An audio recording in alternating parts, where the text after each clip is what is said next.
пайғамбарымыз саллаллаху алейхи уассаламаға деген сахабалардың, олардың махаббаттары қандай болған? Сіздер баршаларыңыз білесіздер мына оқиғаны. Пайғамбарымыз саллаллаху, бұл имам Бұхарида келетін хадис. Пайғамбарымыз саллаллаху алейхи уассалама не істейтін еді? Бір талға сүйеніп отырып уағыз айтатын еді.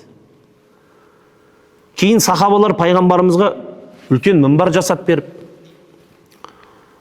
пайғамбарымыз саллаллаху алейхи уассалама сол мінбардың үстіне мініп, дауысы алысқа естілсін деп уағыз айта бастайды. Кенеттен мешітте не істейді? Білесіздер, мешітте отырған кезде бір жылаған дауыс шығады. Абу Хурайра айтады, саптың соңында отқан дейді, мешіттің соңында артқы жақта отқан адамның өзі ол дауысты естіді дейді.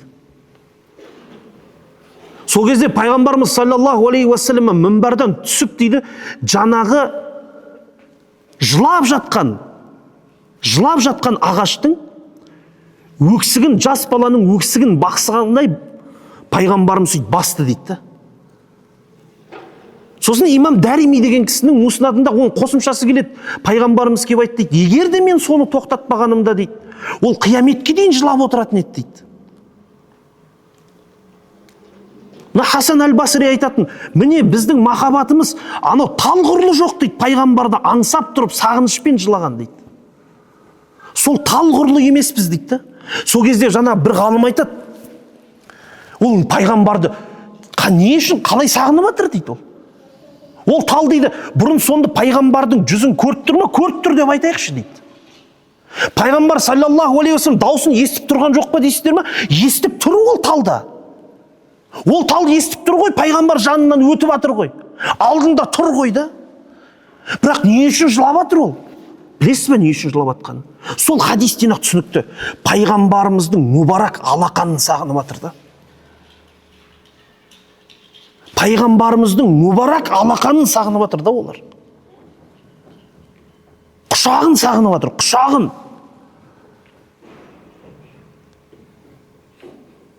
Сахабалар деймін да, пайғамбарымызды құшақтаған, қолынан ұстаған Анас ибн Маликтер не дейді? Қолы сондай жұмсақ болады, жібектей болады. Бұндай қолды мен бұрын соңды ұстап көрген емеспін дейді. Жабир ибн Абдилла, Жабир деген кішкентай сахаба ол кезде. Мешіттің ауласында ойнап жүрген кезде мешіттен шығып басымыздан бір сипап өтетін еді дейді. Сол кезде қолының өзінен сондай мүбарак иіс шығатын еді дейді пайғамбар саллаллаху алейхи уассалам. Мен ойлайтын едім дейді, пайғамбарымыз қолын бір мисік бар бөшкеге тығып алды ма деп ойлайтын дейді. Тығып алып біздің басымыз ұстап жүр ме деп ойлайтын дейді. Яғни пайғамбарымыз саллаллаху алейхи уассаламның құшағын сағынған.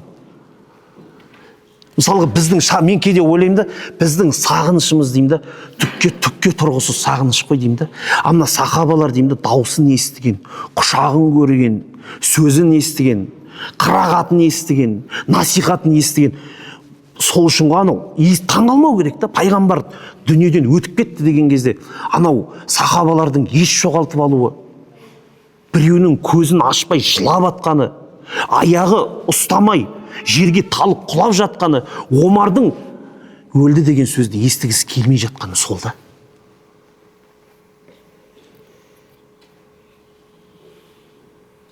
Сол үшін пайғамбар саллаллаху алейхи уассаламға деген сағыныш болу керек адамда.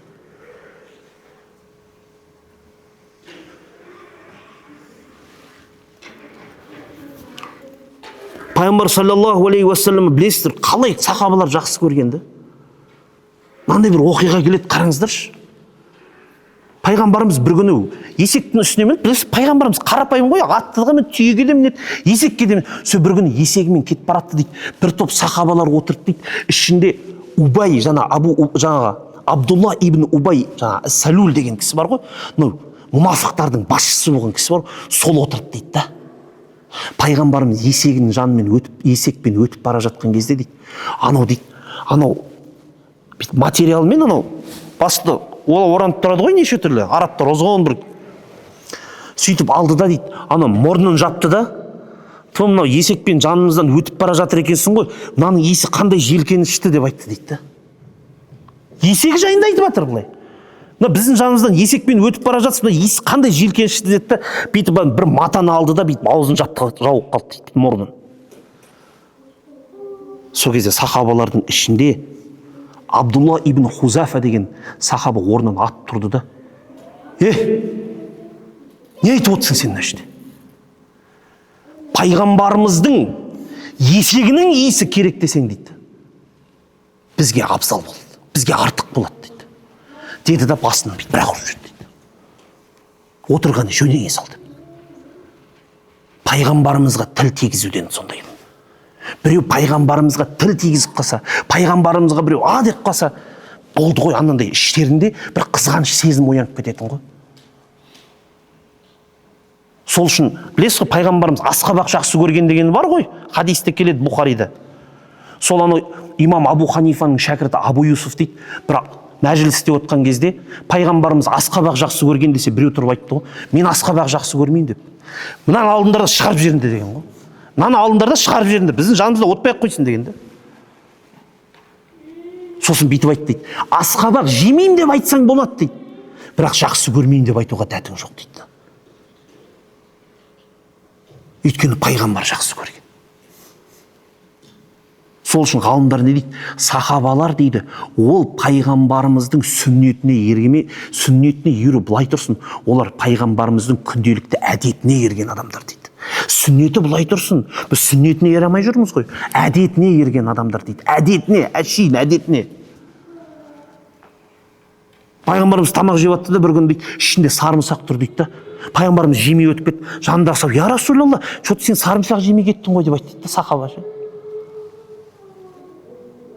Сонда бұл сарымсақ харам болып тұрған ма, я Расулалла? Десе айтады дейді, жоқ, харам емес, просто мен өзім ұнатпаймын деп айтады дейді. Харам емес дейді. Жей бер дейді, бірақ мен ұнатпаймын просто дейді. Ана сахаба айтады, онда мен де ұнатпаймын деп айтты дейді. Онда мен де ұнатпаймын деп айтты дейді. Әдетіне еретін болған ғой, әдетіне. Али радиаллаху анхудан сұрайтын, сендердің пайғамбарымызға деген махаббаттарың қандай еді десе, біздің пайғамбарымызға деген махаббатымыз әкемізден де, шешемізден де артық еді.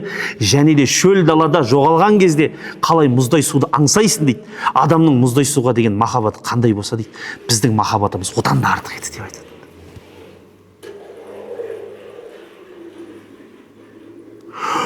Ухуд шайқасында мынандай оқиға болған екен. Ухуд шайқасы бітті дейді. Пайғамбарымыз саллаллаху алейхи уассалам сахабалардың арасында тұрды да, барасын түгендей бастады дейді, кім бар, кім жоқ. Сол кезде сахабалардың ішінде Саад ибн Рабиа деген сахабаны таппай қалды дейді. Сосын бір сахабаны жұмсап жіберді, барда жаңағы соғыс болған алаңды көрші дейді, шайқас болған алаңды көрші, Саад ибн Рабиа тірі ме дейді. Ана сахаба сол кезде айтады, жетіп бардым дейді. Барып қарасам дейді, Саад ибн Рабиа дейді, дем алып жатыр дейді. Ей Саад, сені пайғамбар саллаллаху алейхи уассалам іздеп жатыр деп айтты дейді. Быт-шыт болып жатыр дейді, бірақ қансырап жатыр дейді. Аттардың таптағаны үстін көрініп тұр дейді. Үсті басы шаң-шаң дейді. Ей Саад, сені пайғамбар саллаллаху алейхи уассалам іздеп жатыр, сені тірі ме деп сұрап жатыр. Не дейін десе айтады дейді, Саад өлді деп айтшы дейді. Саад өлді деп айтты. Және де менің атымнан пайғамбар саллаллаху алейхи уассаламға сәлем айтты. Жазакаллаху хайра. Алла ол кісіге тек қана жақсылық берсін, жақсылықпен сүйіншілесін деген менің сәлемімді жеткізіп баршы дейді. Және де жаңағы сахаба бүйтіп айтты дейді. Біліңдер дейді, көздерің жұмылмайынша дейді, көздерің жұмылып кетпейінше пайғамбарымызды қорғамасаңдар, пайғамбарымызға жәрдем қылмасаңдар, ешқандай сендерде хайыр жоқ. Осы сөзімді дейді, енді сахабаларға жеткізіп бар дейді. Сәлемімді пайғамбарға, мына сөзімді сахабаларға жеткізіп бар деп айтты дейді. Көздерің жабылмайынша, пайғамбарымызды қорғамайынша сендер ешқандай хайыр жоқ деп айтты дейді. Деді да дүниеден өтіп кетті дейді. Ей, Жаңа ғана пайғамбар үшін жан тапсырып тұрған адам ғой. Пайғамбар үшін жан тапсырып, өлім алқымында жатқан адам мынау. Пайғамбарға рахмет айтып отырды. Пайғамбарға рахмет айтып отырды. Жақсы көріп, сүйіп, Алла тағаладан дұға тілеп, сәлемді жеткіздеп, және де өзгелерге өсиет етіп кетіп жатыр ғой. Пайғамбарымызды қорғаңдар деп.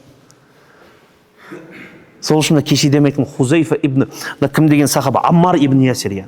Аммар ибн Ясир деген сахабаны білеміз ғой. Сирада ең бірінші ата-анасы Алла жолында құрбан болған, Алла жолында шахид болып кеткен кісілер еді, ата-анасы.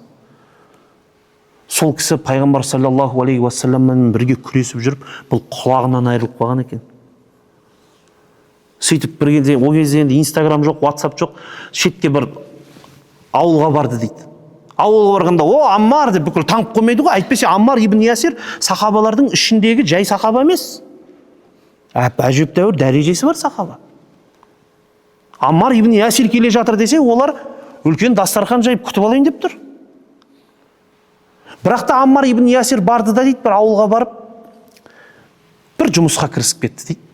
Сол кезде жұмыс істеп жүргенде бір жігіт тұрды да, бүйтіп айтты дейді, құлақсыз, бергеш деп айтты дейді. Білмейді ғой енді кім екен. Бір құлағы жоқ та. Сол кезде Аммар айтқан екен, қарап отырып ше, уаллахи дейді, сен мені дейді, ең сүйікті болған есіммен атап тұрып шақырдың дейді. Өйткені бұл құлақты мен пайғамбарымызды қорғап отырып жоғалтып аламын деп айтты дейді. Субханалла.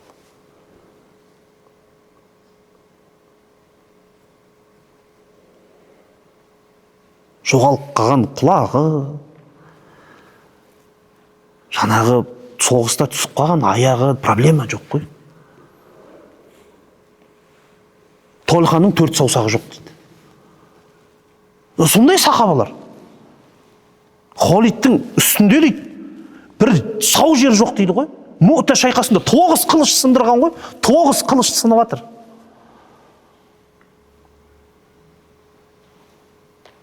Сол кезде бір сахаба дейді, соғысып келе жатып, қараса бір аяқ жоқ дейді да.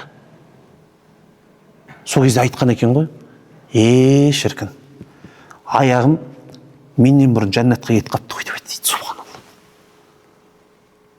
Пайғамбардың жолында бірдеңкеден айырылып қалу, ол айырылып қалу емес, олар үшін абырой болған ғой. Біз қазір не нәрсе, біреу дінімізге сәл тіл тигізіп,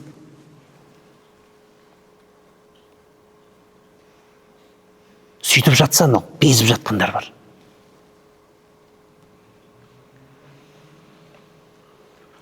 Міне бұл сахабалардың сондай үлкен пайғамбарымыз саллаллаху алейхи уассаламға деген махаббаты болған бауырлар.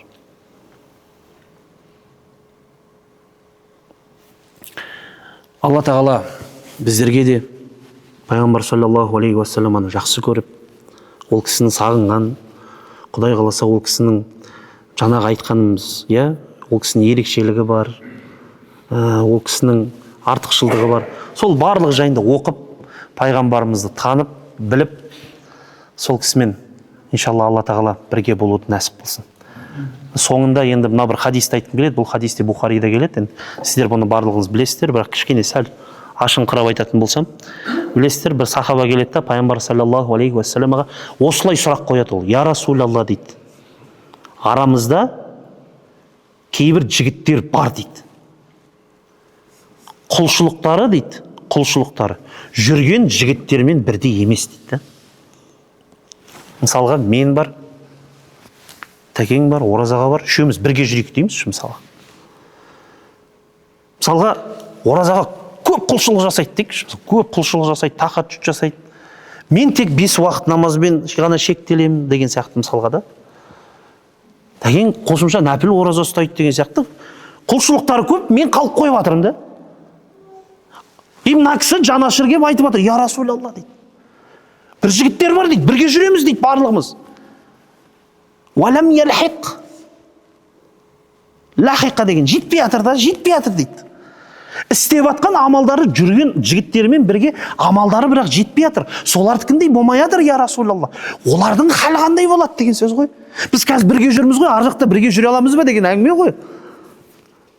Сол кезде пайғамбарымыз осы кезде мына осы бүкіл білетін осы фразаны осы кезде айтты. Аль-мар'у ма'аман ахаб дейді. Кім жақсы көрсе, сонымен бірге болады.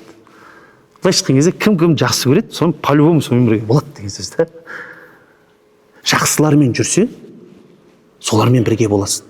Айтайын дегенім, пайғамбарды жақсы көрсеңіз, бәлкім құлшылықта кішкене кейбір кезде бір кінәраттарымыз бар, кемшіліктеріміз бар, бірақ уаллахи мен пайғамбарды жақсы көрем деп айтып алу үшін кішкене тану керек қой.